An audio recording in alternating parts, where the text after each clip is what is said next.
All right, ladies and gentlemen, hello and assalamu alaikum. And for some of our friends from Europe, buongiorno. Thank you very much for joining this webinar on managing trade digitally through COVID-19 and beyond. This webinar is hosted by HBL Bank, which is the largest commercial bank in Pakistan with a footprint of approximately 1,700 branches nationwide and having a global presence in 15 countries. This webinar is co-hosted by International Trade and Forfeiting Association, ITFA, and also by TradeStream, which is a FinTech in trade business. Before we formally begin the webinar, let me introduce myself. My name is Faisal Malik, and I'm currently looking after transformation and process reengineering within the operations function of HBL. I would like to stress upon a few guidelines which will help us in achieving our mutual objective today. So here they are. Only the panelists will be able to present and speak during the discussion. The rest will be on mute. During our session, we will be launching a few real-time polls which would help us in assessing the key takeaways. You can submit your questions using the question and answer link on your Zoom screen. We will try to do this time management and would request you to kindly submit your questions in the Q&A session. The webinar is expected to last for approximately 2 hours, so I would recommend that don't miss out any important session. One last request, let's enjoy the session. We all are sailing through this pandemic, and I would like to quote the Director General World Trade Organization from his very recent press conference. He made a very interesting point, and in fact, he made a lot of points. For example, if the pandemic is not brought under control and governments fail to coordinate policy responses, world merchandise trade is set to drop by between 13 and 32% in 2020. He also mentioned that nearly all regions will suffer double-digit declines in trade volumes in 2020. And I think we have already started seeing this happening around us. The way the world is facing the pandemic, conventional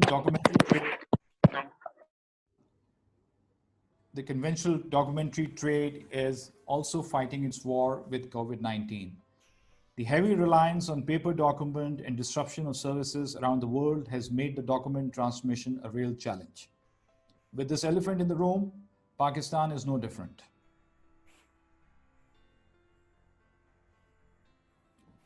I would like to now request the President and CEO of HBL Bank to welcome all of you and to give us a brief analysis that how HBL Bank is coping up with the new normal.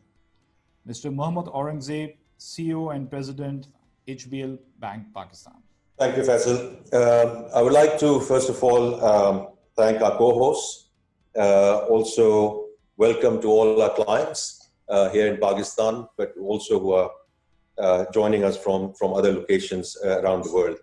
Before we get into the trade and business and hear from some of my colleagues and of course the experts as well, I'd like to start with a little bit of the macro picture and mention a few things of how we at HBL are coping with the current environment. And some of our thought processes vis-a-vis how we think of we are going to be conducting our business and serving our clients going forward. Well, we've all seen what's happened over the last few months, unprecedented virtual standstill of the world economy. And I think what's very special this time around this crisis is the simultaneous stoppage of production and consumption. And both have been hit obviously very, very hard. And therefore, we are indeed dealing with the ultimate black swan event. Now, unlike the Great Recession, and we all remember the GFC back in 2008, this time around, the crisis is different because it did not begin with finance or with the banks. And therefore, banks actually have to be part of the solution. Generally, banks in Pakistan, but around the world as well, have gone into this crisis with healthy balance sheets and comfortable capital ratios, and therefore can be part of the and therefore have to be actually part of the solution. Because as most of the clients on this call would agree, that what we are currently experiencing and facing is essentially a liquidity situation, and it it can get into a solvency issue. But if the banks play their role correctly in terms of traditional finance, trade finance, and keep this financing going, then we can avert a solvency issue later on. And that's where the roles of the central banks in general and the role of the State Bank of Pakistan has been absolutely critical in terms of allowing us here in Pakistan the lending capacity, the capital buffers, and all other reliefs related to accounting principles around loan losses, etc. Now, as we look around the country and around the world as well, and I do believe some of our clients from China are on call as well, which is a country which is going through essentially a V-shaped recovery.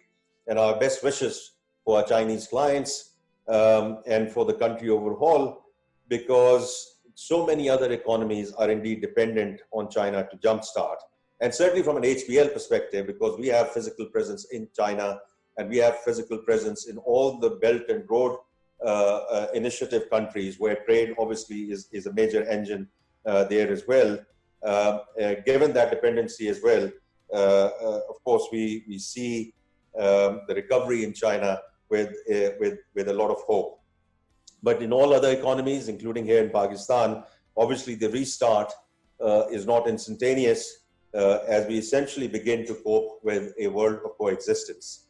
Duration, severity is still unknown, but in all of us, we will need to continue to strike a very careful balance between the health concerns and indeed the economic imperatives. And as we all know, both are wired very differently. Now at HBL, and coming to HBL for a moment, over the last sort of 8 to 10 weeks here in Pakistan and then globally, Faisal will touch on that in terms of our international banking presence and what we are doing in other countries as well. But we have been sort of graduating from wave one. Wave one was very much a sort of a crisis response to wave two. And I think that's where we find ourselves at this point in time, which is the adoption of the new norm, including the way we are communicating with each other right now. 1/3 of our workforce working from home, and of course the use of technology that we're all now employing as we to negotiate our current situation. Now, as the largest bank, and that's what Faisal referred to in the country, and also a bank which has been designated as a DSIB, domestic systemically important bank in the country by the State Bank, we are very, very clear on what we need to do and are doing to serve all our clients here on the call and outside during this extraordinary crisis. In the first stage, we were quite clear that we need to be resilient. And through our crisis management team, we have been monitoring our open network. Roughly 90% of our branch network is currently open and available to our clients. We have been monitoring our ATM uptimes very, very diligently. And then, of course, all the digital banking channels, right? So between our mobile app for the branch customers and the Connect branchless banking app, we have a little over 2 million mobile app users at this point in time, which is the largest number of users outside, of course, the telcos. Now, we have seen a huge amount of conversion over the last 2 months from our regular clients and the usage of mobile apps going up in a very significant way, not only in terms of transacting, but also applying for digital loans, applying for credit cards through digital channels. Our payment and collection volumes through the digital channels have gone up by a very high double-digit growth. And what we have seen is obviously on our client side as well, especially in the institutional space, that those owners who were previously reluctant and they were very, insistent on using checks and signing things by themselves, have gone on to sort of using the digital channels in a very, very seamless way. So that's obviously a big part of the story over the last sort of 3 months. Then, of course, I mentioned all the facilities and the help that we have received from the State Bank of Pakistan, and we are at the forefront of using the liquidity and funding assistance which has been provided by the central bank to help our customers negotiate what is certainly at this stage a difficult time period, and is expected to be the case over the next few months as well.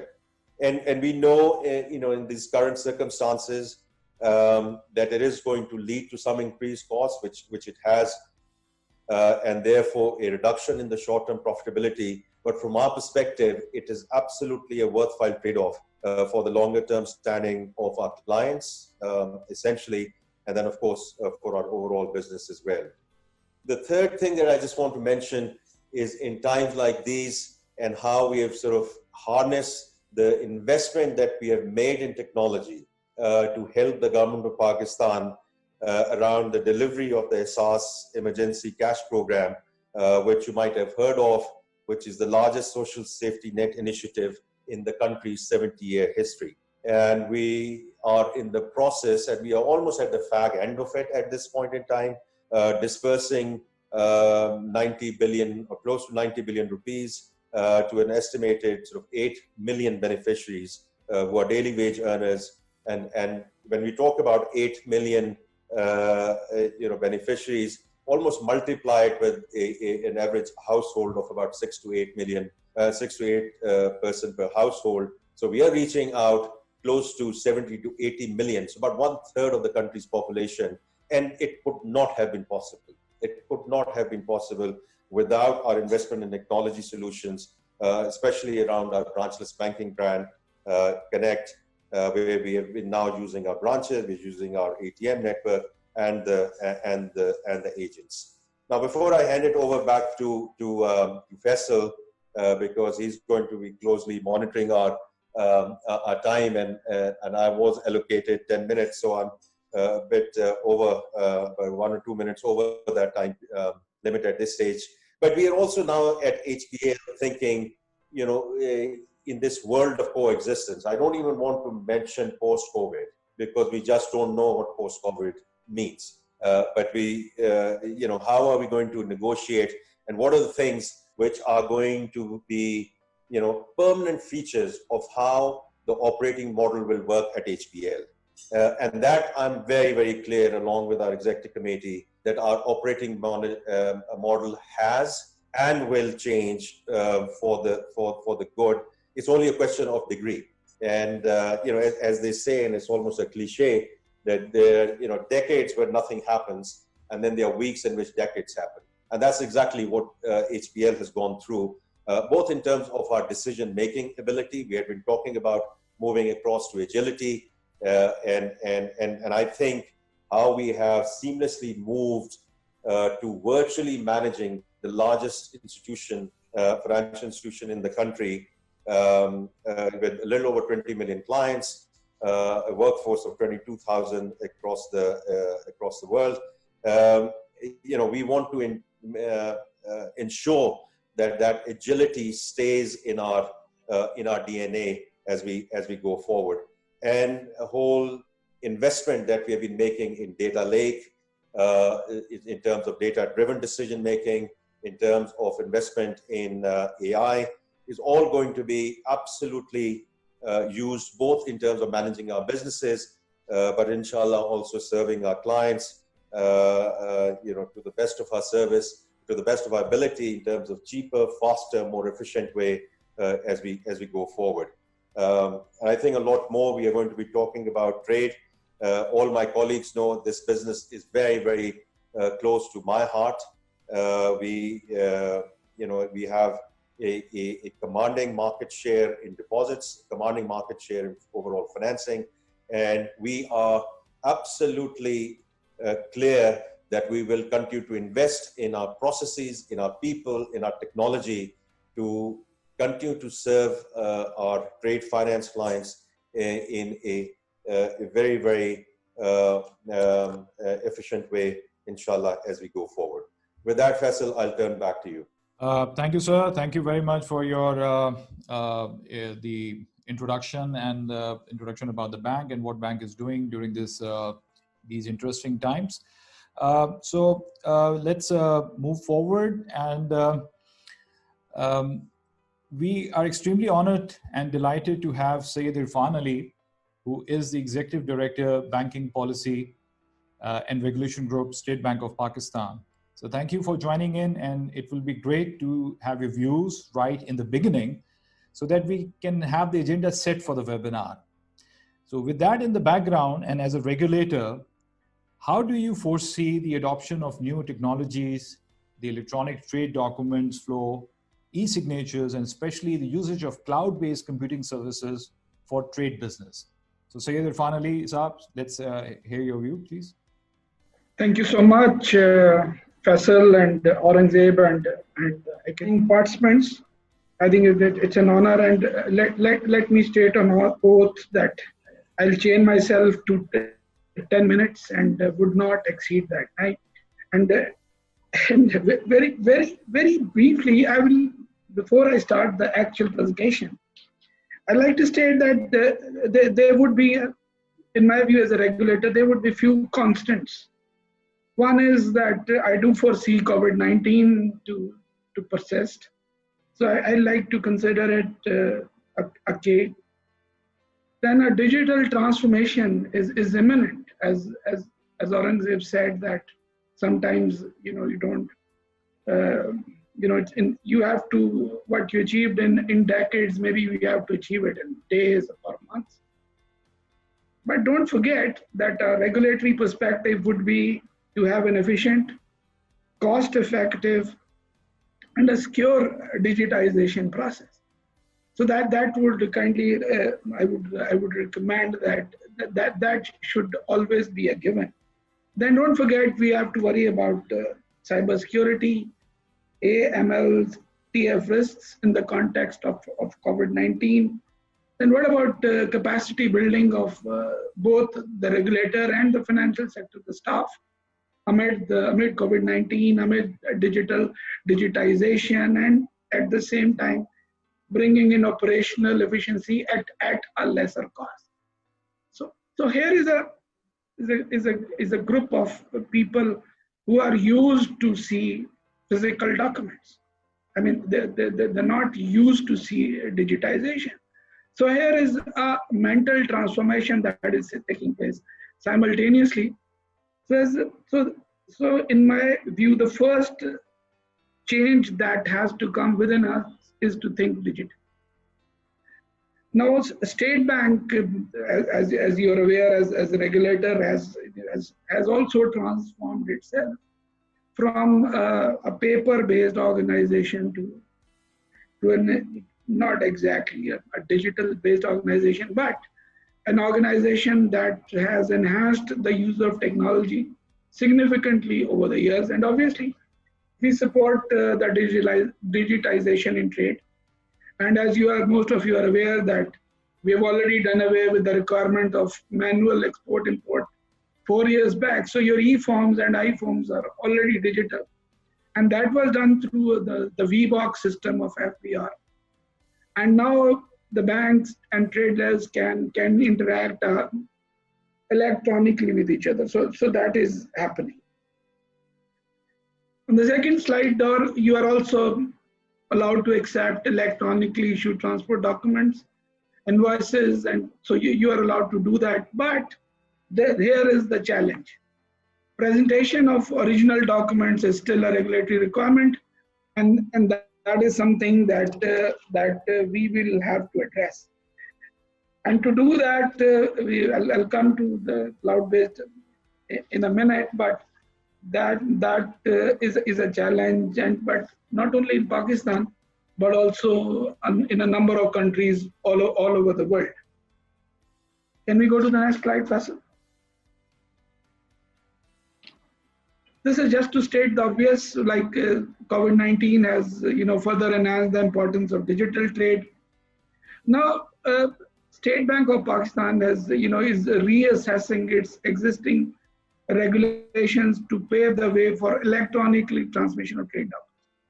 And as most of you in Pakistan would know that we have an ETO, that is electronic trade, electronic transaction ordinance, that is in place. So the legal infrastructure is in place in Pakistan that can help transform digitally. Now, I would now request the commercial banks to please share their views with us, because at this moment in time, we are transforming digitally. So I would request for proposals from the commercial banks, and also identifying the associated risks in their related controls, so that State Bank can enhance and improve its policy making for the benefit of the organizations that is regulated by us. Now, as a challenge, if you recall, we had already given a policy on the usage of cloud services for the commercial banks, but that primarily was revolving around cloud services in Pakistan. Now, as you can see in the diagram, it's a measured service, on demand, broad. So these are primarily the benefits, and it is cloud services for trade service business that we are currently working on. So we would like to engage further with the financial institutions and come up with appropriate regulations which are for the benefit of the financial institutions. Cloud services is primarily it's a balancing act. While it is available, but does it save cost? Is it innovative? Is it scalable? That is something that the financial institutions will have to decide.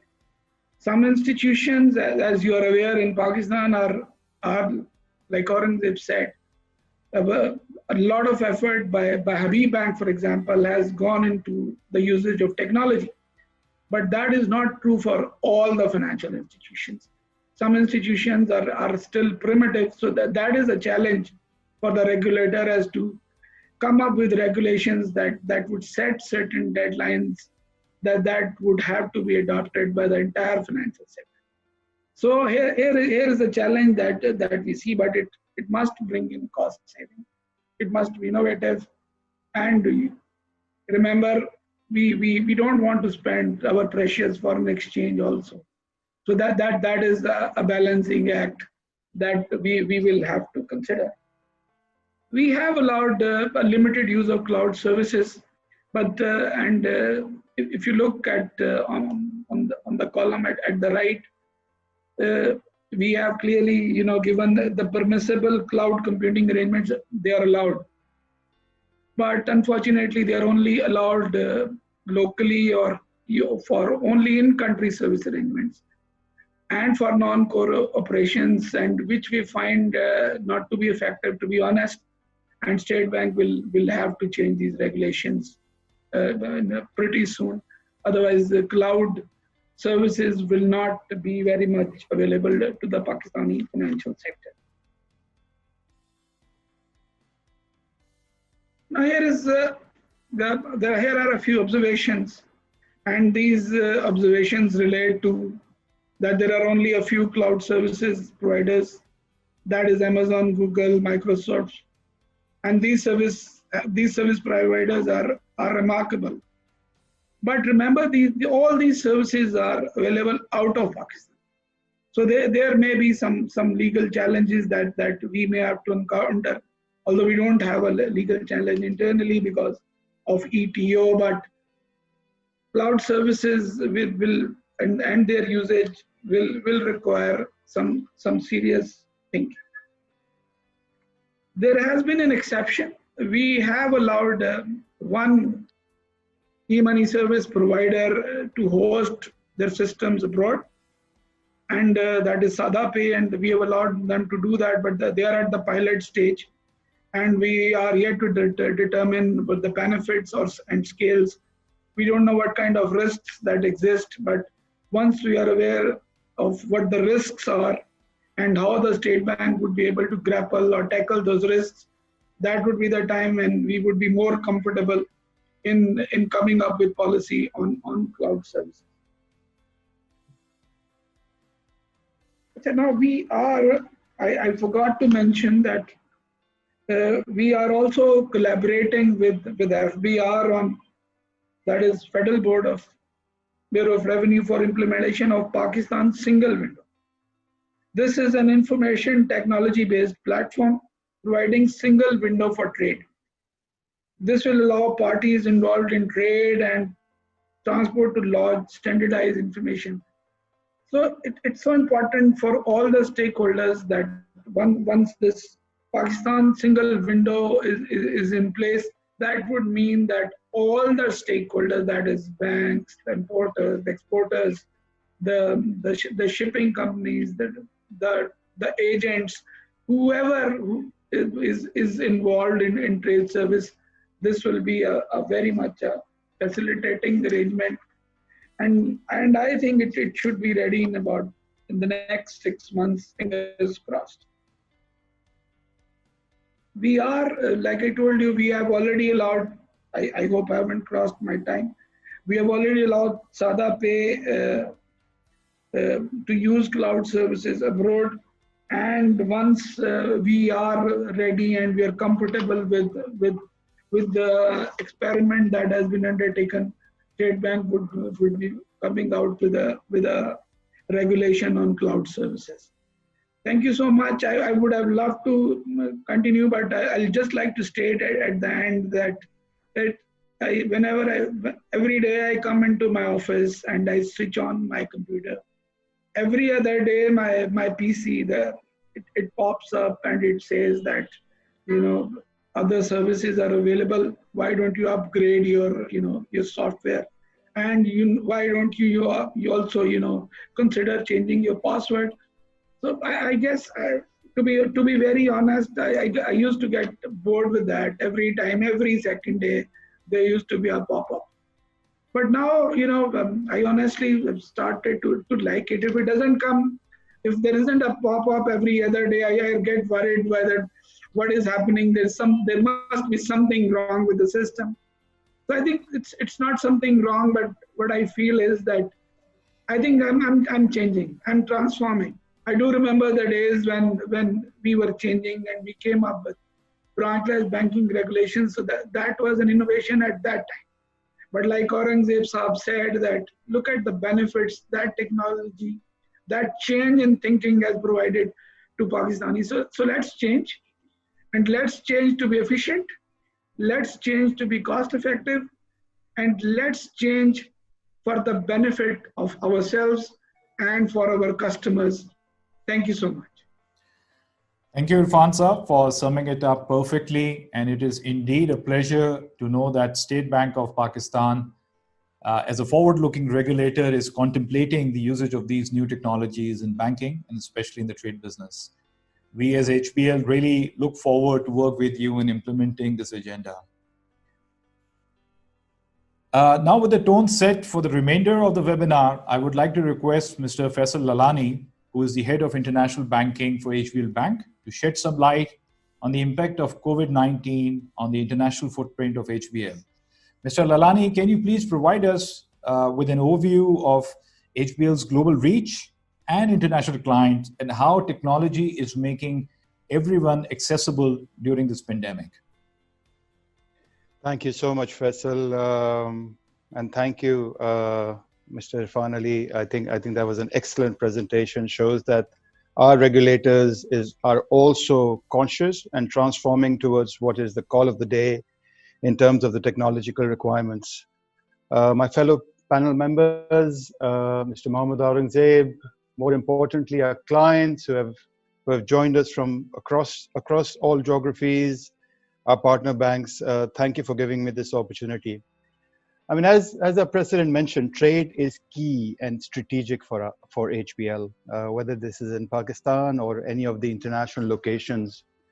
Uh, our geographic footprint actually makes us a very good enabler for facilitating trade. Our footprint maps us very, very closely with the Belt and Road Initiative of China. So we are sitting on those important trade routes. We have our trade routes in the South Asian countries, in SAARC, in the Middle East.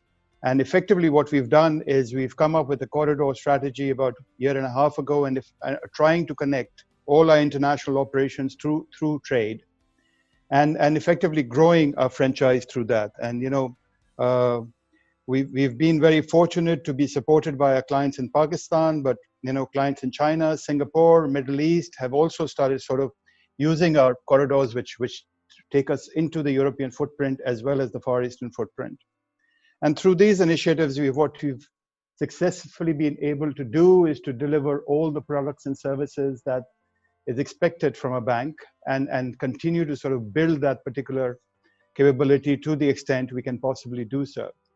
So we can spend a lot of time talking about what new challenges COVID has brought in. And the challenges faced by HBL are not very different from the challenges which are faced by your own organization and banks which you represent. But let me just quickly talk about what opportunities that we got through this. The COVID response team within HBL was set up pretty much around early February. Within 48 hours of that, we actually ring-fenced or brought into the loop the COVID response process for the international divisions across all the 14 countries that we operate. And we were very fortunate to sort of see that how these things started sort of building into this. It wasn't really a surprise that across the world, the banks were deemed to be part of the essential services in every country. Our footprint is no exception. And effectively, we went immediately into ensuring two very important factors: how we keep our staff safe, our staff and customers safe, how we continue to provide the essential services that our customers require of us and expect of us. And immediately the reaction was that we went into a process which ensured that business continuity will remain in place for all our essential services across all our geographies. About 2 months ago, we achieved what was exactly required, that we were able to manage both our trade finance and payment operations and other operations that we require from working from home. And we have very explicit policies around working from home and how we are managing that process. We've also made preparations assuming that the countries where we operate in will go into a complete lockdown if possible, because that's a possibility that continues to exist. We haven't, as our president mentioned, we're not talking about post-COVID at this point of time, because nobody really knows if that's a reality or if it's going to happen. What would be the actual process that needs to be followed out of this? But we've also, so besides being able to sort of run our processes from staff working from their homes, we've also tested our ability to manage operations and process on a cross-border basis. And we continue to test and enhance that capability and will be implemented depending on the regulatory parameters that allow us to do so, as well as if it's required to do that. At HBL, we believe that while we're looking at global trade numbers, and Faisal Malik did mention that the global trade numbers will go down between 13 and 32%, but let's carve out a couple of areas which form the largest part of your trade finance numbers, which is energy-related trade, soft commodity trade. And when you couple that with the emphasis that every country in the world is saying that we need to ensure that our supply chain remains intact, we need to ensure that we get more and more people back into an employment situation by kickstarting the manufacturing sector, kickstarting the construction sector. Our belief is trade finance, as we see trade finance, the basic trade finance will be the first asset class to make its revival. And that's something that we are continue to remain prepared for. And we have effectively put all our processes in place to make sure that when that revival comes through, we are there and ready to process those transactions for you. You're also seeing that the vulnerabilities of global supply chain is also sort of now forcing people to think that how do we start improving a domestic supply chain or supply chain that doesn't require a huge amount of transportation, especially for emerging markets like ourselves. We are also sort of seeing that will kickstart the manufacturing process that will go through. And to cater to that particular niche, HBL is very well positioned to help you out and make sure that we take care of that trade position. How has our risk portfolio helped us? But more importantly, I would like to also talk about central bank, State Bank of Pakistan being no exceptions. We've seen that the emerging markets, central banks have taken very, very careful look at what the foreign currency trade obligations have been and have ensured that these obligations are met on a timely manner, and therefore, in the last 3 to 4 months, HBL has certainly not seen any delays in our payments. We continue to enhance our liquidity. We continue to move and ensure that we have whatever it takes to enable us to take care of our partners, especially our clients, and minimize any backlogs that might happen from an operations perspective. In conclusion, I would like to say the following. The world has changed, but we are also trying to adapt to it. I mean, whether you take the largest money center banks operating out of North America or out of Europe, whether we take the largest banks in the emerging markets, including ourselves, this is a learning process. And quite frankly, the agility you show in adapting to the things that you learn throughout this process is what's going to differentiate banks in terms of their service quality. People are concerned about the safety. We are concerned about our customer safety, and we will make sure that we continue to deliver services in that particular form. Our demands are changing. So whatever you do in terms of adapting to it, there's one thing for sure: adaptation and transformation is going to be the key word that we are going forward. I think Mr. Irfan Ali did sort of talk about transformation by the central banks. We continue to transform ourselves as well, and we continue to look forward to regulations which would come in to facilitate the process for our clients to the extent possible that we can do so, and make sure that we are one of the forefront banks in terms of delivering electronic solutions to our clients. That's it. Thank you so much, Faisal. Thank you, Mr. Lalani, for the information you have provided to our valued customers and partners, both in Pakistan and the international community. Now, this brings us to the first poll of our webinar. We have put together some interesting questions where we would like all the participants to participate and give us their feedback, so that we have Sayyid Irfan Ali Saab also with us in the panel, and then we have our valued customers also. We would like to know exactly your feedback, so that we can either work on those and communicate the same and work with the regulator to implement. The question was that, do you think that digital electronic transmissions of trade documents should be promoted in Pakistan? Yes or no? Almost 99% of the people has said yes. That was the obvious choice. But thank you for providing us with that feedback. And this is going to help us and also State Bank of Pakistan in introducing these technologies into our trade business. All right. Now, the slide that you have in front of you is an introduction slide of our next panel. The world has literally become a single unit, and during this pandemic, and we cannot isolate best practices from each other in these times. We are indeed privileged and honored to have presence from some of the key influencers and policymakers in the trade business of the world. I would like to introduce our next panel, comprising of Sean Edwards, who's the chairman of International Trade and Forfeiting Association, Andre Casterman, who is a FinTech specialist in ITFA, and Michael Rantimetis, who is the head of trade for Europe and America for Standard Chartered Bank, and also the chairman of Digitalization Committee at International Chambers of Commerce, ICC. So Andre, you have already done this earlier, and this is indeed a very powerful forum that we have here today. Hence, without any further ado, I would like to hand over to you to start the discussion around how regulators are coping up with the emerging situation in the trade business and how the customers globally are adjusting to the new normal. In a nutshell, amongst the three of you, we would like to know that what is happening around the world with regards to trade and its future. So, Andre, over to you. Thank you, Faisal. I hope you can hear me well. Good afternoon to all of you. And I'd like, first of all, to congratulate the HBL team for a fantastic production. I think this is the perfect formula in order to run a community event as part of this COVID-19 situation and the urgent need for change in transaction banking and in trade finance in particular. Indeed, I've been working on technology solutions for more than 30 years now, and spent 22 years at Swift, where we helped on payment digitization for cross-border payments. I remember I still migrated some tapes to file transfer about 25 years ago.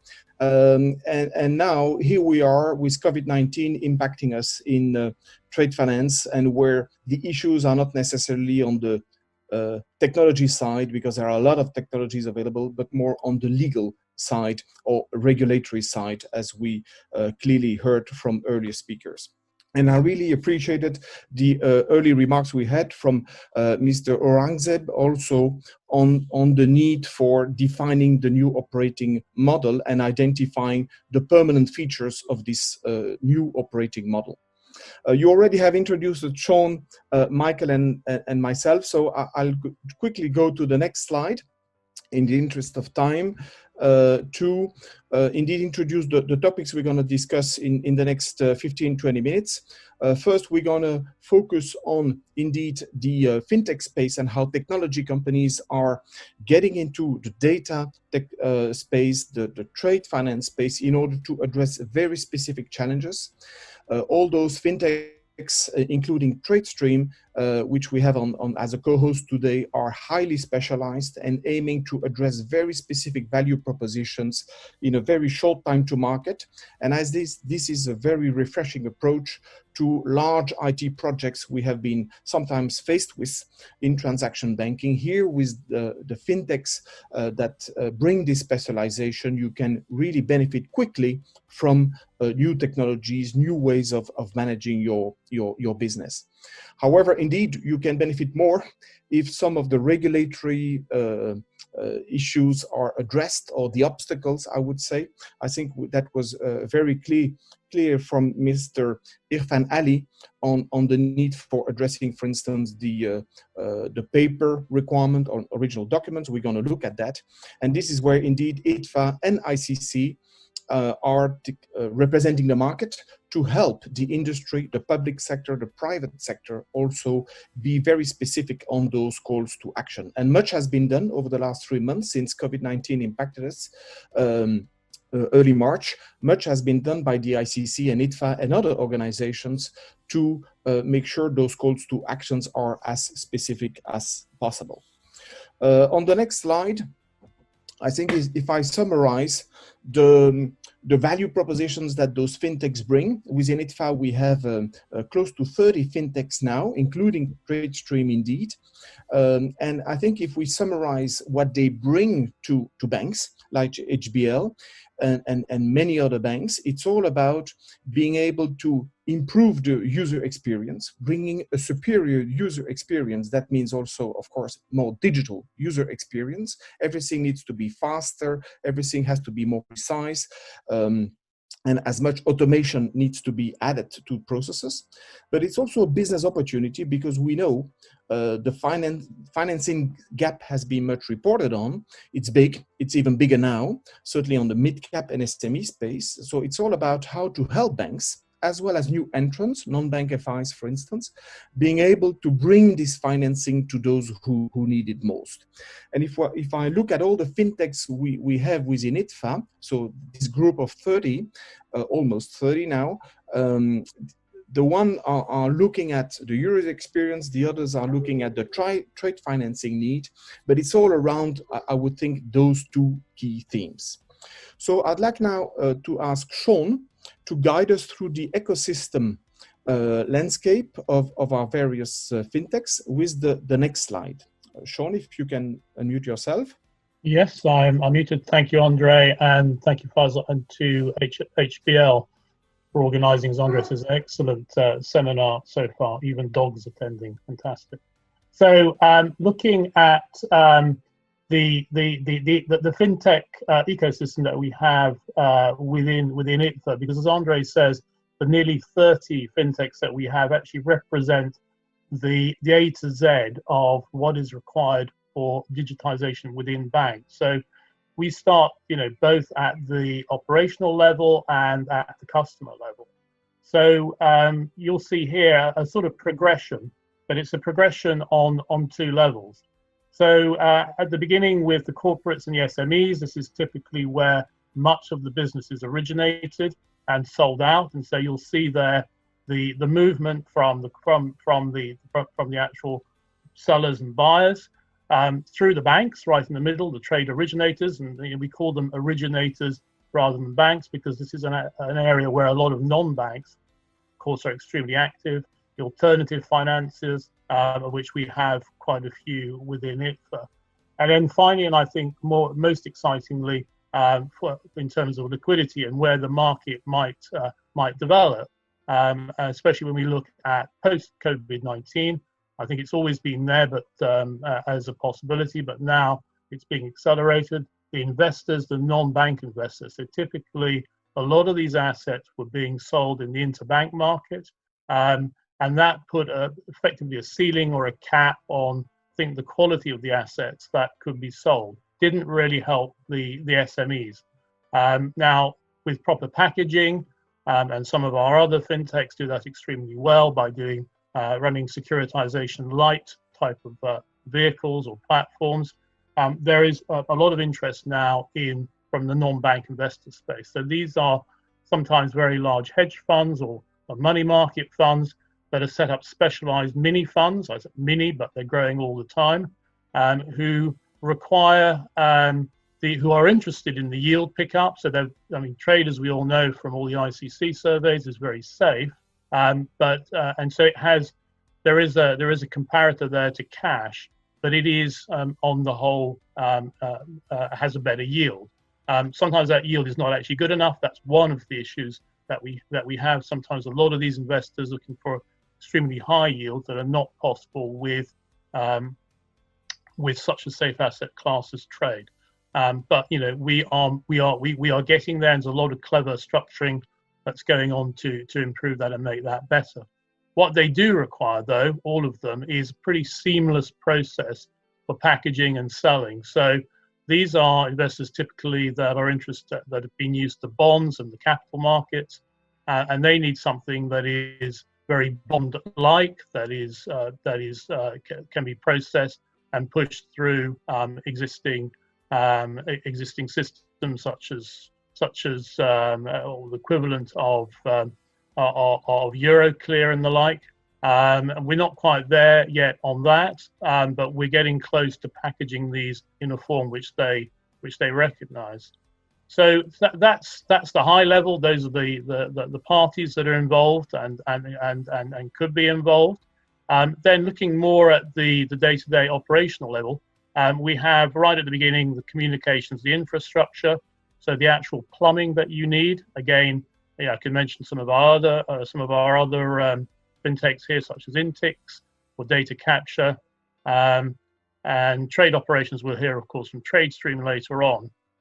These, you see at the very bottom, these are all digital assets, and I'll talk a little bit about what that means in legal terms, because that's been an area where we have found some accommodation and some resistance. Then moving on through the operational layer, if you like, data capture going through the trade originators, the banks or the alternative financiers. That is really important, not just to deal with these assets, but actually to capture and penetrate the markets a lot better. So a lot of these predictive algorithms actually enable banks and others to trade more safely. And this is a really exciting and really dynamic part of the trade finance scene, the digital scene at the moment. Then finally, of course, the portfolio management operations. I mentioned that in relation to the investors. So really a really dynamic area, which you need to look at on a couple of different layers. But in ITFA, we're fortunate that we've attracted the fintechs that do really all of these things. And the last point there on the right, I think I should point out, if we were probably having this webinar, we wouldn't have had a webinar, we would have had a physical meeting 2 or 3 years ago. We would have talked a lot about the challenge and the threat and the danger that fintechs pose. I think that is well and truly dead as a real risk, because fintechs are collaborating with banks. In some cases, that's very close, as in banks are investing, taking positions within fintechs. But in other cases, they are using them as both the off-takers and the originators. So these are I'm thinking of things like standalone platforms, destination platforms. Again, we have a number of those invoice auction platforms, for example, a couple of very well-known ones in the US, all of whom again are members of ITFA. So that's a very close commercial relationship in terms of the business they do, but very often there's a much stronger investment relationship as well. So we can move on to the next slide, Faisal. Yes, fine. So I think this is sort of really repeating some of what Andre and I have already said. So at the very top, business continuity. I mean, this is a new priority. So this is operational resilience, and this, of course, is what financial technology, as the CEO of HBL has said, can be achieved, has to be achieved, in fact, can only be achieved through digital technology, both at the retail level. That's happened very quickly. We all have smartphones and all do online banking. We all do even things such as scanning checks. Paper checks now are not even cleared through a physical system. Might be created in paper, but they then get scanned through phones and appear in your account. So COVID-19 has really acted as an accelerator. It's actually COVID-19 is actually probably the best salesman that fintech could ever have had, because what it's done is it's got over the problem that a lot of fintechs and in fact some banks' internal teams have had in trying to create the business case, which sometimes can take a year, 2 years to convince clients to adopt. So that has really accelerated. I think that's almost a truism or a cliche now. There's a lot, as Andre says, there's a lot of available technology already. So the good thing here is that we're not talking about, so it's very dynamic and it's changing all the time, and there's exciting things going on with quantum computing, for example. But a lot of the technology, in fact, all of the technology that we need, that banks would need to get digital quickly is there. It's a question of finding the right people and moving on the internal agenda. Now, in red, bottom left, legal and regulatory changes. I'll spend a bit more time on that because the counterpoint to the availability of the technology is that sometimes the law, and I have to admit here to being a lawyer most of the time, is actually a little bit behind the technology. Now, we'll see in the next slide or two how ITFA and ICC have tried to address that. And it's, again, as with everything that's happened during this pandemic, accelerating really, really, really fast. So all of that will hopefully, that will all mean increased technology adoption. On the right-hand side there, some of the ITFA members that are well placed to supply all of this tech. Indeed, let's look now at very specific, indeed, ITFA and ICC calls to actions, because indeed the trigger to increase the benefits from those available technologies really lies with the regulatory decisions. And we already heard indeed from Mr. Irfan Ali around the focus on digital originals, or the need to move away from paper for digital originals. So this is one area where ITFA has been focusing, and ICC as well. So on the next slide, I'd like Sean to guide us briefly through what has been triggered about 9 months ago now on the digital originals for negotiable instruments. Yes, so this is, and actually this is something that also will help bills of lading. So I've mentioned the fact that the problems we have found really for the adoption of technology have been largely legal. There's a lot of tech suppliers, blockchain, of course, making tremendous inroads and really revolutionizing things. But when we get to the traditional trade instruments that we've been using and loving for a long time, we actually find, unfortunately, a few issues. And for us, those traditional instruments are letters of credit, but they're also negotiable instruments, bills of lading, promissory notes, and bills of exchange. And these are all crucial because they are either documents of title or they are unconditional payment obligations. And they are, in their paper legal form, been around for centuries, which means that actually that they really represent what traders need, what merchants need. That's the way the law grew up. So it's very commercial. They're very widespread, and they're understood, and they're very simple. If I go back to the point I was making around what some of the new non-bank financial investors are looking for, they want something that looks very much like a bond. I sometimes like to call negotiable instruments trade finance mini bonds, because in their essence, that's what they are. They're an obligation to pay, and actually even better than bonds in many cases because they're unconditional. Bills of lading, of course, give you title to goods. That is super important, especially today. I'm sure many of you will have been reading about the frauds and the problems in Singapore with some of the commodity traders. All the banks there are looking to the security that they have over goods. Ultimately, that's their fallback, securing those goods and selling them. Now, the problem is all of that is paper for various reasons. Some have been mentioned earlier on, and it's not conducive to rapid adoption. Now, in the UK, we're very fortunate that a lot of, because of the colonial era, a lot of the laws that originally were passed in the UK for negotiable instruments, for example, the Bills of Exchange Act 1882, have been spread around what is now the Commonwealth. So what we do in England is actually really important. Instruments of various types that circulate cross-border are also governed by English law. So we have lobbied the UK government with the ICC to change the law in the UK. The way we could do that actually is relatively simple. It just needs the government to take action. And we're very fortunate here to be working also with the Law Commission that's taken up this challenge.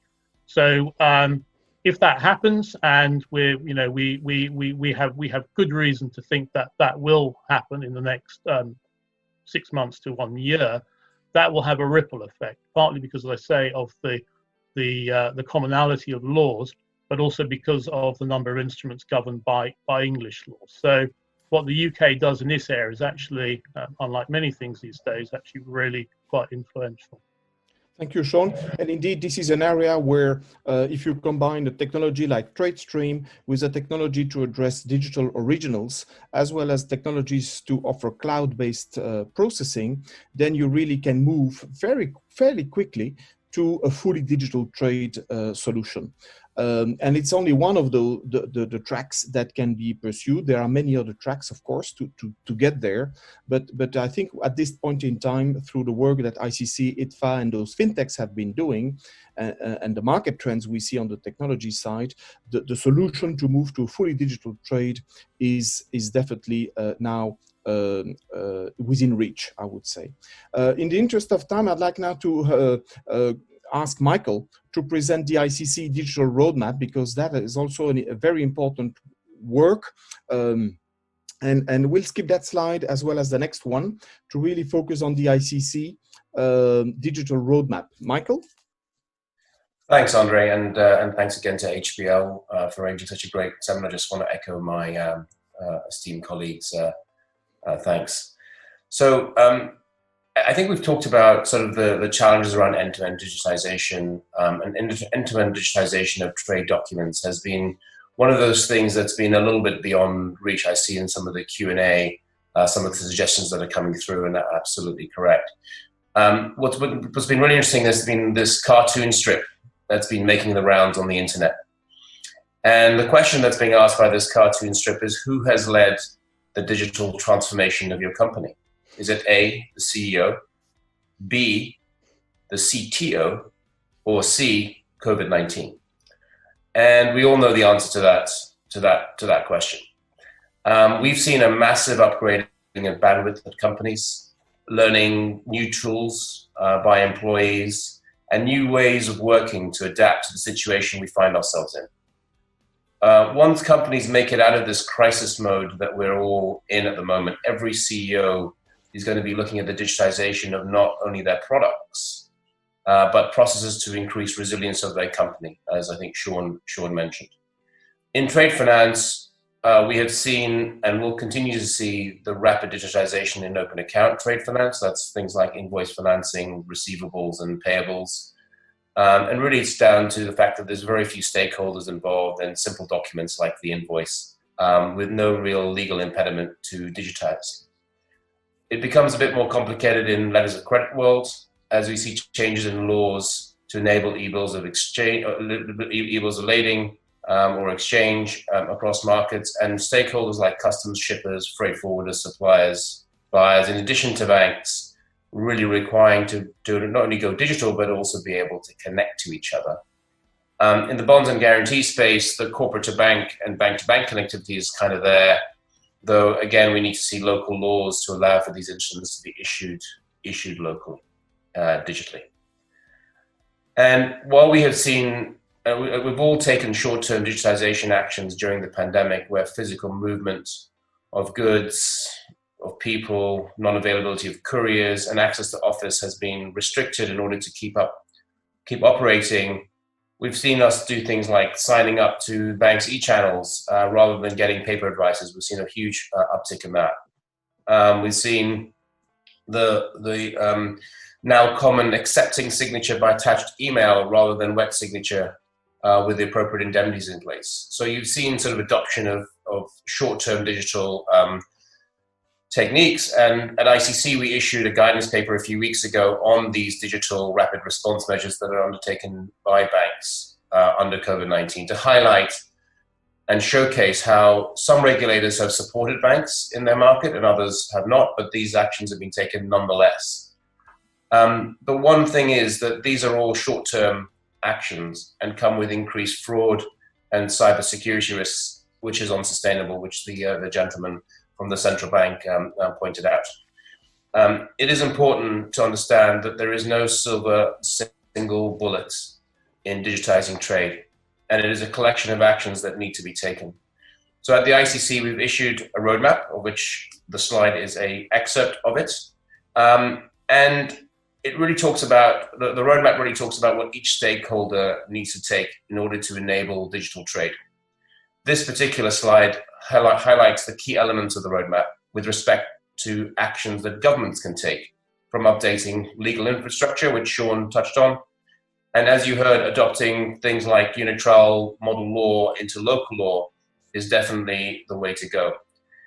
To simplifying bureaucracy and fulfill trade finance, trade facilitation obligations to the WTO. Many governments are now focusing on digitization of trade documentation, and it is now even more a must have as companies decide where to source and where to produce. The one message I'd like to really leave you with today is that the roadmap is not about being an a la carte menu. It is a kind of all or nothing. If you streamline customs, for example, but don't implement unit trial law, model law frameworks for electronic transferable records, then a paper bill of lading will just need to accompany the electronic customs data, and nothing really has changed due to the weakest link falling to paper. So I do encourage you to read the ICC roadmap and take it in the context of how we can help to digitize trade in each jurisdiction. Thanks, Andre. I'll pass back to you. Thank you, Michael. As you can see, you can rely on ICC and ITFA and again other organizations, associations on the credit insurance side to provide expert guidance on how regulatory actions can be initiated. This is the purpose of those associations, to act as neutral voices of the industry. Within ITFA, as I said, the fintechs are so specialized. We have identified last year the need to combine their value propositions in order to increase the benefits for banks and their clients. And basically, there are two initiatives that we have set up in order to address first the need for digital original with negotiable instruments, what Sean has presented. And this is where we combine document technology provided by one fintech, but it could be provided by another one. This is Enigio, with document processing technology provided by TradeStream. And then you have actually the best of both worlds in terms of digitizing the document and digitizing the processing, and digitizing the knowledge to process those documents. So that's really for digital originals. That's called the Digital Negotiable Instrument Initiative. The other initiative, back to Mr. Aurangzeb's point around liquidity, is the Trade Finance Distribution Initiative, where we are creating a network, a community of non-bank investors to help the bank in the secondary market. And this is based on another fintech called TradeTech, which is enabling banks to sell trade assets, open account or documentary trade assets to non-bank investors in order to increase balance sheet velocity. And there again, we have identified the need to combine various fintechs to achieve an automated distribution process. But and this is why we have set up those two initiatives, digital negotiable instruments, trade finance distribution, in order to bring to you more digitization and more automation in the primary space for digital originals and in the secondary space for the distribution side. So with this, I hope we have respected our time allocation, Faisal, and I hand over back to you. Thank you, Sean and Michael, for your insights.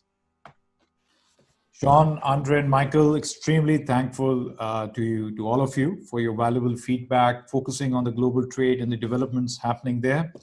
I'm sure that there will be a lot of questions coming in from the participants to all of you. In fact, I've seen some of the questions already in the Q&A box, and I would request all the participants to post their questions if they have any to either of the panelists, or as a general question, you can always put in there and we will try to answer those.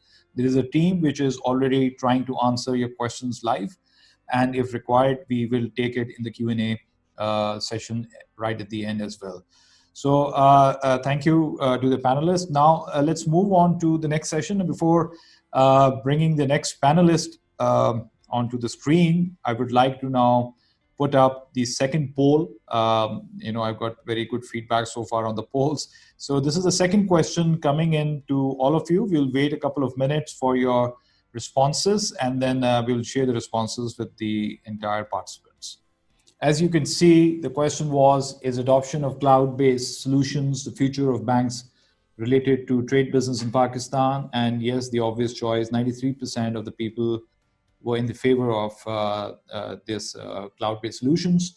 So this is a great piece of information for us as a bank, and also for the regulator to really develop the environment for promoting cloud-based technologies and computing for the banking industry. Let's move on to the next session that we have. So our next presenter is Mr. Uzair Bhavani, who is the Chief Revenue Officer and co-founder of TradeStream, which is creating a lot of positive disruption in the digital space of trade business. Uzair, it's a pleasure having you in our panel today. And as you know, that you hold a very critical key in implementing the real digital trade business across banks and other business entities. The question which I'm going to put across to you is that how easy digital trade solutions are to deploy, and what are the value adds and cost benefits of these? Thank you, Faisal. Thank you so much. And thank you all of HBL, Mohammed and Zib Saab and Faisal. Mushtaq Saab and you as well, Faisal, have been brilliant in helping us to set this up, and honored to have the obviously Irfan Saab on the call as well from the regulators. So I think from our side, first of all, we're really happy and excited to be partnering with HBL on this seminar and the work we're doing together. I think some key messages that have come out for me from just the conversations, very insightful discussions, have been around cost, value add, scalability, and security. And all those points are really kind of resonate very well with us. And I set the company up 4.5 years ago with a couple of colleagues. And one of our key missions was actually to try and find value immediately. And, you know, this unfortunate situation that we find ourselves in with COVID has no question accelerated our opportunity and market. But actually, it's all been moving towards this over the last few years. And we have seen a seismic shift in the way banks operate and think around the reality of what trade finance digitization can do today. Digitization 10 years ago probably wasn't even possible because the computers were not strong enough, the machines weren't good enough, and so the machine learning and the AI that we adopt has revolutionized over the last 5 years to a point where it has become scalable. There are very clear business cases and value in what we're promoting. And also it has this huge upside in terms of the value it can bring to a company, not only from a cost, but from a revenue perspective as well. As we know, trade processing has remained a very, very manually intensive process. And I thank some of my colleagues, particularly on the panel who were here, Michael, Sean, and Andre, who have also been very, very strong in promoting the requirement and the need for people to change. And I'm working closely with Michael in the ICC to look at how we can develop some kind of guidelines to adopt around digitization of document checking.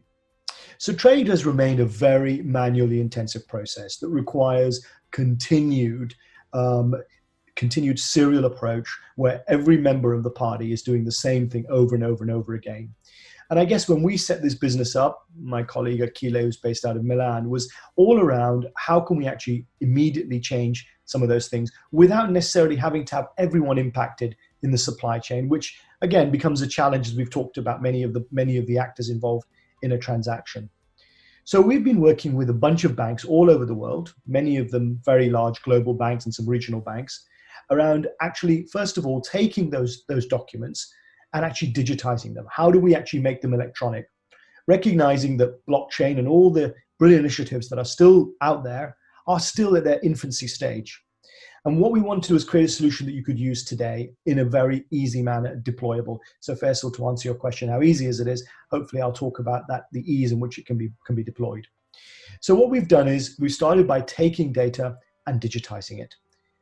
Documents can be extracted through very simply a scan, through Swift, through any environment you want in order to actually make that digital. And what does that do? What does digitize really mean?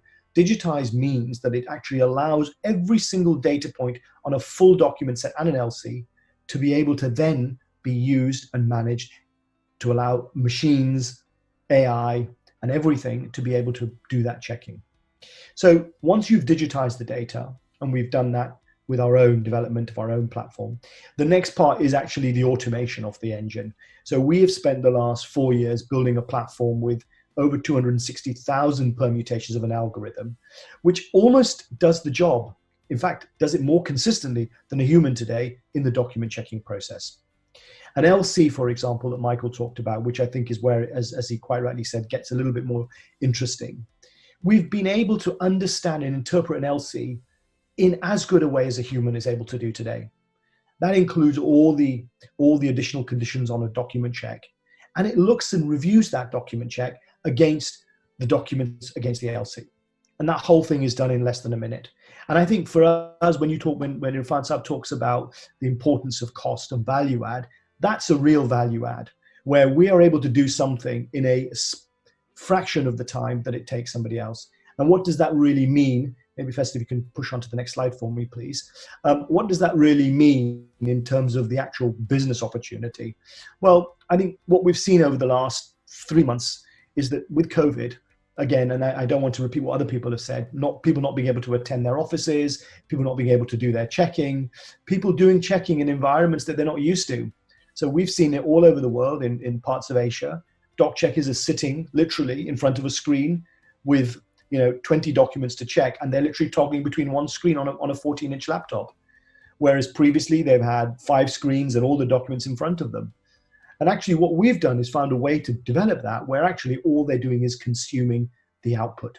All you're doing is reviewing the discrepancies. Rather than spending all your time looking for them, you're just reviewing them. And I think that's where I believe the cost and value add comes in. We can actually make a huge difference, not just in COVID times, and to Mr. Aurangzeb's absolute correct point, what's the world going to look like in the future? We've been working on the future from the last 5 years. What is happening in the world? All that COVID has done is perhaps accelerate it. And the theme seems to have come from this webinar today is that what's taken decades is done in weeks, and that's been a case we've heard from a lot of international speakers all over the world say the same thing. So the UCP rules, the ISB rules, all the checks are done in a split second, and I think that for us is where our value comes in and the opportunity to be able to make a significant difference to trade. And of course, what does that do? It presents not just an opportunity from an internal point of view, but it gives you a gateway. And I think, Michael and the others have all talked about having this ecosystem of trade.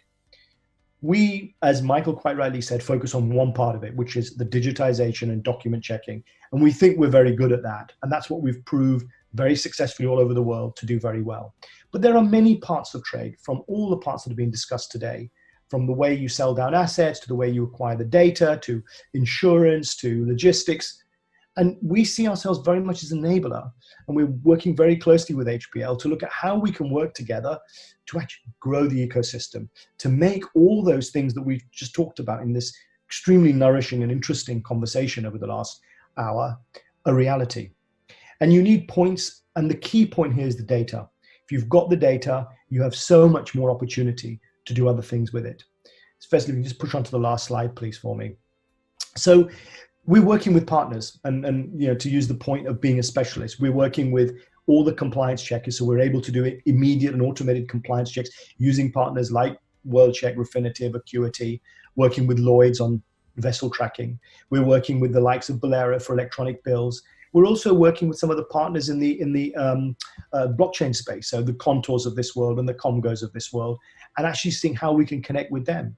And now we've started working also with the likes of the insurance businesses to see how we can make electronic. So our passion is to electronic and digitize trade to massively make an impact. The piece around doc checking is our contribution to that, but we see trade as being something that is a global situation that we can add value to. And I think one of our DNAs is the fact that large parts of our business, our CEO, Samir Sehgal, used to run Citi's trade business. Asif, who runs our product business from Citi, we are a trade company for trade people. And I think that's the important thing. We understand those nuances, and we're, as I said, honored and delighted to be here today. And thank you very much for the opportunity of speaking today. Thanks, Faisal. Thank you, Uzair. And these new technologies are essentially important now for all leading banks and other trade businesses equally. So thank you for your contribution in the webinar today. So ladies and gentlemen, this brings us to one of the last polls that we have put for your feedback. So I'm going to share this poll with all of you. Again, in 1 minute or 1.5 minutes, we will be completing this poll. So please reply with a yes or no when the question appears on your screen. All right, we have reached approximately 70%, 69 to be exact. People have responded, 70% have now responded. I'm ending the poll and then sharing the results. Very interesting. So the question was, do you think regulatory framework to support new disruptive technologies for trade business should be further developed in Pakistan? And yes, that was the response. So a great takeaway for us from this webinar. Thank you for sharing your feedback. Now let's move to the next session. This brings us to the wrap-up session of our webinar, and it gives me great pleasure in requesting our head of trade operations, the man behind HBL who makes this all happen in terms of operations, Mr. Mushtaq Panjwani, to sum up the discussion and elaborate briefly on the initiatives which HBL has taken already or are planned in the future for the benefit of our trade customers. Mr. Mushtaq. Thank you, Faisal, and my name is Mushtaq Panjwani, and I hope you all can hear me. I'm heading trade operations in HBL. as you heard President saying, trade is close to his heart. And, it's been strategic focus for HBL to, concentrate and to focus on trade business, because we believe that the businesses around the world cannot move on a single inch without trade business. So we all are on the same page. As Faisal also said in his presentation, that trade finance would only be a business which will revive soon after this challenging time. So we all understand, and we need to ensure that we move according to the requirement of today's time and the challenges that we are facing. COVID, everyone is aware of it. And first of all, we pray that we all remain safe, and people around you and your dear and near ones should remain safe. But at the same time, COVID has given us a lot of opportunity, as we all agree, and has proved to be a catalyst in moving towards the digitization. There has been a delayed investment in digitization, but at the same time, now it's never too late, and we are now taking the right thing with all stakeholders, whether customers, banks, regulators, solution providers, all feel that we should move as quick as possible.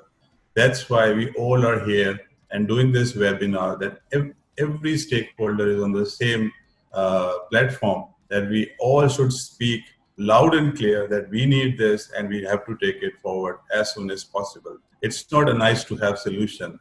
It is must have. It has to be there, and we have to move forward. So what we have done, I was seeing the questions from the audience, and there was a question that what have you done to facilitate customer? Yes, a lot has to be done, but we have taken small steps to ensure that these challenges, for example, the lockdown situation, the short timings, the movement is very difficult. The traveling is almost impossible or at hold. We started very few initiatives, and one of the initiatives, as Mr. Irfan said, that they did this VBOX services for e-form and I-form, which are the starting point for international trade in Pakistan, through a VBOX system 4 years back. What we have done to facilitate our customers is that we have extended this services 7 days a week and during entire day. And once we go back to home from office, we again are available for our customer to ensure that they get this service, because it's a web-based system. We can give this service to our customers, and they can benefit and they can manage their time wherever they are working from. They don't need to bother about the banks coming to the bank or talking to the bank. We are looking at it, and definitely you will get this service. Faisal, if you can move on. I hope this will benefit to all our customers. What we have done also is that we have created a help desk which is available to all our customers to ensure that queries are handled very efficiently and very effectively. And you can see the contact details there, and you will get it at the later stage also. So as we said, that we have made trade help desk, and we have done extended services for VBOC. As Irfan Saab said, this is a mindset transformation. We cannot do it, at once. So we are taking a gradual approach as well, and we are going for the hybrid one. As we started e-delivery in the recent past, that whatever customer needs to come to the bank and collect, we are sending it to their direct inbox. And that is where the copy of LC, the advices, the statements, we are sending it back to them through their inbox, and they don't need to come to collect this to the to the bank. Yes, employees are very important in this whole scenario. They are the people who are delivering. They are the people who are at the forefront. So what we have done is that we have reacted, and HBL has reacted so well, and especially our technology people, that we are providing enablers to our employees to serve from anywhere. And as in the early session, the president said 30% people are working from home, but without any botheration for customers. Now, I was looking at questions, and this is a high demand from our customers, and we know it. We wanted to do it 2 years back when we started journey, but one way or other we couldn't do it. And recently, when we wanted to launch the trade portal, the COVID came. But believe me, and I will assure you that we are ready with this, and we are going to launch it soon. If it's not in a week, it's going to be in a month's time.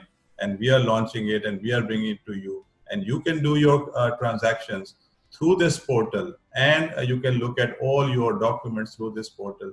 And we are ready with this, and we are coming to you soon. So be ready, and I hope that you will impress upon this as soon as possible. As we are working on different initiatives, that digitization, as everyone is saying, and we are working with so many partners, that how we can benefit from the digitization technology that is available in the industry, and that is the future. We all are agreeing to that. It's the matter of how we take it forward. And as our regulator said, that we will definitely take this up to our banking association forum, to regulator, that please move forward in this direction quickly so we can adopt this as quick as possible. Trade service center, as I said, that we need to go for a hybrid approach. People are not ready for all the electronic means. So whoever are not comfortable with digital, we will not let them, alone. We will not leave them alone. And we are making, as our processing centers are centralized, we are making trade service centers, and it will be available to them, whereby they can, address all their transactions for trade finance. We are also working on, as I said in the earlier slide, that we are already delivering from bank to customer. Now we are working, in the meantime, once the portal is not there, or anyone wants a simpler version of that, we are working that at least they can send the documents through e-delivery in a secure manner to the bank, so their transaction can be processed, and it will also be available during current month. As we all believe that customer experience has to be improved, and the only way I see in today's time that digitization can make it all for our trade customer. And it has to be done globally. It cannot be done only in one country or only by one stakeholder. As Mr. Irfan said, they are coming up with a single window for Pakistan. I know that there are many countries who are, doing agreements with each other to ensure the flow of trade data electronically. I think we should also adopt that sort of approach to have agreement with those countries, and with the presence of HBL across the globe, we can use our network, whereby we can learn from our colleagues overseas, and ensure that that sort of approach is adopted to ensure that we do end-to-end digitization. As one of my colleagues, Michael, I think, has said, that if you have VBOC, and if you don't take benefit out of it 100% end-to-end, then I think it's not going to be an absolute digitization. We have to go for that, and everything has to be digitally. Yes, the controls are important, and we believe that screening, the checking of AML checks are more easier, are more efficient, and are more accurate if you go for digitization. And I hope that time will prove it, and once we adopt this technology, we will definitely be able to deliver this. There's no doubt about it. When we started our journey 2 years back, along the entire value chain, whether it is processes, technology, governance, people, we started the journey working on all these parameters that we have to improve on this. And Alhamdulillah, from 2018 to 2020, we are increasing the contribution in the country's trade, and will continue to do so. The transformation has started earlier. Now there is a different dynamics, and we have to move fast as far as this COVID period is concerned, and take this as an opportunity. And I believe that all stakeholders on this platform are basically agreeing to this, that we have to move forward and do the digitization as soon as possible. In the end, I would like to thank Faisal, his team, organizers, customers, panelists, everyone who has made it possible and successful. Thank you so much, and I'll give it to Faisal back for a Q&A session. Thank you so much. Thank you, Mushtaq. Thank you for a wonderful wrap-up session. Now, ladies and gentlemen, this brings us to the Q&A session, and I would like to open the forum to answer the questions which we have already received. So it's a great thing that this technology has helped us, because we were receiving the questions, we were answering them live as well. Some of the questions are already live. I can see the Q&A box full of it, and people were actually voting different questions so that the best, the most popular questions are actually popping up right in the beginning. So let me start. We will have I will narrate the question, and then we'll direct the question to one of the panelists. Then that person or that panelist should answer that, and during that period, if any other panelists would like to jump in and explain further, is most welcome to do that. But we have to manage the timeline. So the first question I would like to take is from Mukarram, and he says, when can we have the trade electronic platform from HBL available for use? So Mushtaq, once again, I would like you to start with it, and then probably we can have Faisal Lalani to add in this as well. Thank you very much for the question, and it's a very pertinent, spot-on question. And as I said in my presentation, that we are coming with that solution. We are almost ready, and hopefully, if not in weeks, in a month's time, we will deliver it to you. So fingers crossed. Let's look forward to work with you on this platform, and this will definitely take it to the next level. I hope that will answer your question. Okay, great. So Faisal, would you like to add on to it? How you plan to take this to your customers? No, I think Mushtaq answered it. It is effectively something that we are keen to deliver as soon as possible to our clients. The technology that Uzair and his company is actually helping us to bring in will actually push the automation to the next level on that front as well. So thanks a lot for that thing. Thank you. So this brings us to the next question. This is from Shahid Charania. So please pardon me if I have not pronounced your name properly. But the question is that apart from regulations, what are the new changes or the ways that are brought into the processes for client ease during this COVID period? So Uzair, would you like to take a hit on this question, and then maybe anyone else can further join in? Sure. I think, from a client perspective, and obviously we are very cognizant that the originator of every transaction of any bank is the client and the corporate. And we recognize there are lots of corporates on here. And I think, I alluded to it in my point earlier, in that banks and corporates are doing the same checks over and over again. And what's, again, been emerged as a theme, and Mushtaq Saab also said it very well, is that we need to try and automate that digitization of that whole process. And that includes the checking. So, banks, corporates today have pre-checks that they then send to banks, and it goes back and forth. The value to a corporate, obviously, is the extreme acceleration of working capital. We were talking to a corporate in Switzerland, and their working capital per day costs are so large that actually even saving them one day in the process has a huge impact on their cash flow and their working capital management. So we absolutely support the requirement and the work with corporates. And we are obviously talking to HBL, and Faisal alluded to it earlier, thank you, around how we can support your corporates and the bank's corporates, as well as the bank, to try and speed up and digitize this process. Thank you, Uzair. That was a good answer.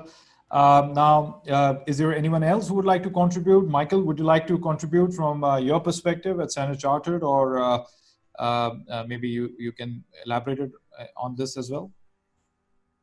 Right, I think I agree with Uzair. We've been doing very, very similar things. I think the start point is using the existing digital channels that are there, and ensuring you're aware of them, and speaking to your relationship manager about what those channels are. I think that's really where you start, because there are existing opportunities to connect to the bank. I think the upside is how we bring new services like Uzair's platform, like the TradeStream platform, which make a big difference to reducing the amount of rework that's done through the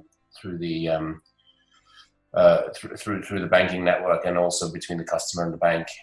So I'll just add that. Great, thank you. So we have one more question from Mohammad Hanif Ajari, and he's saying that when you think that HBL will be able to give end-to-end documentation and support to supply chain and trade finance of respective clients through a single digital platform. I think most of it was answered by Mushtaq already. His question continues, and he comments that still many manual works involved, which under the current guidelines are creating a problem for businesses. So Mushtaq, I think we have already answered it, but you would like to communicate anything else now? Yeah, you can feel the thirst in the customer that this is what we need immediately as of yesterday. And as I said, we are coming with the solution, and it will answer all your questions as far as the entire value chain and the supply chain of trade finance is concerned. And it will be there, inshallah. Okay, thank you, Mushtaq. So we have another one from Samreen Farhan, and she's saying that will the trade-based money laundering be taken care, minimized under digital system? How equipped banks in Pakistan will be to ensure accuracy of documents? I would suggest Faisal to take a try on this question, and I would also like to request Irfan Saab to give his view as a regulator because it is related to trade-based money laundering. Quite frankly, as part of our endeavor to become a major regional player, we've given special emphasis to compliance and all matters related to compliance and governance requirements. And trade-based money laundering is no exception. We have developed systems. We continue to upgrade our systems to ensure that we take care of that particular issue to the issue in line with what the global practices are, and in certain cases we actually go way over and above what the global practices are. So whether you process trade manually as we do today or do it electronically, one of the key factors that we will keep focusing on is any compliance related issues that may occur because of trade finance transactions. I look forward to the response Mr. Irfan Ali is going to give to this, because the State Bank of Pakistan has also given very, very strong and stringent guidelines around how we are managing that process, and we continue to make sure that we adhere to that. Thanks, Faisal. Thanks. Irfan Saab, if you are there with us, can you please also give your view from a regulator's perspective? Yeah, sure. I think, and thank you so much. I think I've been throughout this session since 3 p.m. I think it is exceptionally very well organized and arranged, and it has added a lot of value to me. And I would be specifically referring to the presentation made by Uzair Bawani. I think exceptional stuff was there. I think I learned a lot from you. Thank you. That's now coming back to the question. One is that. Trade-based money laundering is very much a part of the not only FATF regime, but obviously the state bank's regulatory regime as well. And remember, if you have been a participant of the compliance forum meetings that we've held at State Bank of Pakistan, we told you that it's no longer, you no longer deal in documents. It's not true anymore. It used to be some 20, 30 years ago when I began my banking career, but that is no longer true. Don't buy that argument anymore. You have to deal in documents, but now they will be digital and they better be truthful. And they better be telling the truth. And you will be responsible for that. So you'll have to apply your mind. You'll have to listen very carefully to what your seniors say. And amid COVID-19, you're well aware that FATF has already issued guidelines on COVID-19 developments as well, that because of the enhanced usage of digital channels, the money launderers would more likely be using this channel. So all of us have to be very, very careful. But having said that, the technology, as Uzair has also, it also provides you checks and balances, which you weren't able to do previously manually. You should be able to make comparisons. You should be able to, think through trade documents, and I'm sure if you do your diligence quite carefully, I'm sure you will not let money laundering use and exploit your system. I don't have a one-liner to it. Obviously, HBL and Faisal and Saghir Mufti Saab, all these guys are experts at understanding these matters better than I do. But there is no one response to it. I would recommend to be extremely careful. Thank you. Yes, Thank you, can I sir. just say something on that? Yeah, please. Just if I may comment. So first of all, thank you, Francois. Very kind of you to say that. I think one of the things that any digital environment allows you to do is to mitigate some of the risks that you have as a human on the shop floor. So if a human goes and checks, let's say, a compliance, they'll get a bill of lading, they'll get the details from the bill of lading, they'll go into a portal and they'll type it in. Now, there is some risk associated with that in that they get something wrong or they overlook something. With a machine in a digital environment, that doesn't happen. It never happens. A machine doesn't make a mistake. It will always pick it up. So arguably, from a compliance perspective, if you trust Acuity, Focussoft, and Refinitiv and all the companies that you use, this just automates that whole process. And we're also seeing now companies like TradeLens. TradeLens is a JV between IBM and Maersk that allows you to actually verify a bill of lading on a platform, taking 4 or 5 data points to validate the genuinity of the bill of lading. And then the data can come electronically. So we're already seeing things that can mitigate way, way beyond what a human is doing today. Way, way beyond that. And then just one quick point to make, because there was one of the points on the questions was, can we confirm that this is as good as a human? I mean, we've got lots of evidence and lots of proof that actually the doc checking levels that we go to are better and more accurate than a human today on the shop floor. Because as I said, once you train something, it doesn't make a mistake. It never makes a mistake. And I think that we've got plenty of evidence, happy to share with anybody that, to prove that fact. But I think from a compliance perspective, digital extraction and reviews has got to be the way forward. And I completely support and thank Irfan Saab for his comments on that. Maybe I can add a couple of points. Maybe I can add a couple of points. I agree with Uzair's view on this. I think what we see is you kind of need hybrid solutions. So it has to be between human and digital, because what sometimes digital does miss some things, because it can be, it's what you train the machine to do. Whereas somebody who's got 30 years of experience or 35 years of experience looking at a doc set will probably see something that the machine maybe hasn't been trained for yet. So I think over time, I would agree with the argument. I think in the short term, you're probably going to have to see a combination of two. So you can do doc checking, you can do automated checking of bill of lading very, very quickly. You can sort of train the machine to do certain things. And that will give a much more broader, robust understanding of the potential risks that are there. But having that oversight as well allows you to sort of get the best of both worlds. And I think that's what you're going to see, at least in the short to medium term, and how the machine is going to be used. And to pick up on Uzair's point, we did this check with this pilot with a common client, Nokia. I think we published that that was in the press, and we found that the machine picked up 100% of discrepancies. In fact, the challenge was not that it didn't pick up anything, that it picked up too much, and ensuring that we tuned it back to picking up the right amount of information. So I think that's where we are with the technology, and it's advancing very, very quickly. Thank you, Uzair and Michael and Irfan Saab.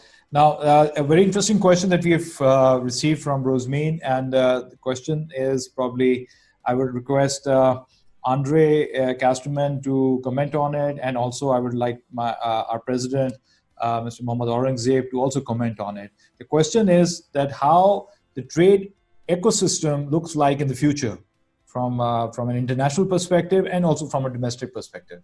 Yes, Andre. Happy to start with this. So how the trade ecosystem will look in the future, I think we're going to get there in order to get it fully digital. We're going to see those new technologies being combined with legacy technologies. So very important to understand, when you adopt some of those fintech technologies, you can do it in an incremental way. There is no need to change what is working. I'm coming from the Swift world, so I know how important Swift messaging is. Even DMT standards of 50 years ago, there is no need to change what is working in order to benefit from the trade stream of this world and other technologies we have referred to. I think we're going to get there. One of the slides you have seen that I asked Sean to present was that you can win benefits today. Imagine you implement TradeStream today, you win benefits. But if you want to digitize the negotiable instruments, you rely on the regulator to take a decision to allow digital documents to be recognized as a title. So you need to partner with the regulators. And that's where ICC, ITFA, BAFT, and many other associations are there to help if needed. with global rules or other neutral, non-commercial ingredients to help this process. So once the regulators are taking those decisions, and some of them are definitely already there in terms of UNCITRAL. Michael mentioned UNCITRAL, very important piece that regulators can rely on. The technology can bring additional benefits, because rather than scanning a paper for bill of exchange or prom note or bill of lading, you can get it fully electronically, not just from a few customers, but from the bulk of your customers. So I think we're going to get there, but the partnership mindset that this webinar also reflects between large banks like HBL and the regulator is at country level is the only way to go to get there. The technology is available for sure. Thank you, Andre. And I would like to request President Mr. Mohammad Aurangzeb to also comment on this. Yeah, listen, I'm no expert at this, but a few things that I do want to mention. One is, sort of these volumes, and you have talked about it, and Faisal has talked about it. These ups and downs, but this is, trade is like sort of the blood that sort of flows through the vessels. I mean, it's going to have its ups and downs. It is going to be subject to the vicissitudes of the political economy that we all live in. But especially here in Asia, I mean, this is going to be the lifeline of the region. So I have no doubts in my mind that this is going to jump back up, and we should all be sort of geared for that and positioned for that. We've talked through all the technology aspects of it. I know during my time in Singapore, distributed ledgers and blockchain, was really, people were talking about in sort of two aspects. One is facilitating trade, and then using it essentially at some point in time as utility for the KYCs that various banks do, and all of us are running our own processes. So I think what we've heard today is all very encouraging. I mean, from Mushtaq, he's talking about the portal, and that's the front end of it. But the way I look at it, ultimately, it's going to be all about the entire value chain. In terms of the process which needs to go the digital route, and that's where the regulation and the international frameworks and the regulations are all going to play a very, very important role as an enabling factor. So I would say, let's not worry about the volumes. Let's not worry about the price of oil. I mean, all of things we've all lived through cycles, and it is, as I said, it is a very extraordinary crisis. But having said that, I mean, I do think that's all of that is sort of going to come back in, whether it's going to be V-shaped or U-shaped or L-shaped. Time will tell. But I'm quite optimistic. It's going to, the volumes are going to be up again, and the webinar and all the discussion that we've had today, we just need to keep ourselves well positioned to cater to those volumes, and as I said, cheaper, faster, more efficient. That has to be the mantra as we serve our trade clients. Thank you, Mr. Aurangzeb. This was great. Thank you for your thoughts. Can I just add something on that? If I may, just really picking up on the point that there are sort of big bang approaches and small bang approaches, and what we try and do in it for really is to try and explore both. So today, and I think what probably a lot of your clients are interested in, is how can I do this now, cheaply and quickly, and that is with platforms such as TradeStream and with some of our other fintechs. But it's we talked about blockchain, we talked about the UNCITRAL model law. These are all looking really to change, the whole environment in the long term in a very big way. And because they're very big, they will take longer. And it may be that on the road towards that, we find that there are bits of blockchain that we like and other bits that we don't. And that becomes part of the part of the solution that we implement in the today or in the near future. But there is this longer term goal that is happening. If if there was a single platform on which all trade works, whether that was blockchain enabled or something else, then we'd solve a lot of the world's problems. You might create some new ones as well, but that's going to take longer. So I go back to, for example, the DNI, the Digital Negotiable Instruments Initiative that we have. That looks really at both those issues. So there is a solution today, and there's a solution which will take a little bit longer, which could have a bigger impact. Thank you. That was very nice of you, Sean, to contribute. Now, let me move on to one last questions in the interest of time. We'll try to ensure that we finish on time as expected. So there's a very interesting question from, I'm not sure the name because it shows initials IK. And so the question is there any relaxation of validities announced from State Bank of Pakistan due to COVID-19, likely advance payments, GD, or open account payment settlement? So Mushtaq, would you like to take a try on this one? And then I'll open the forum for the contribution. There has been number of relief given by State Bank of Pakistan as far as the advance payments are concerned, or the refinancing of the loans are concerned. And yes, there is a huge list, but yes, advance payment, they have increased the amount. They have also given the relaxation whereby it is the equipment or anything being imported for this particular challenge that we are facing. Yes, they have given the permission to pay 100% advance payment as well.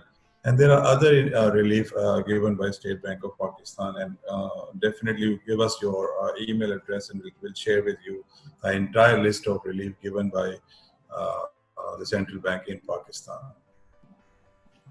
Thank you, Mushtaq. And with that, we will end the Q&A session, and we will try to answer the remaining questions, and we'll send those to you through email. My team, which is right now working in the background, will be doing that.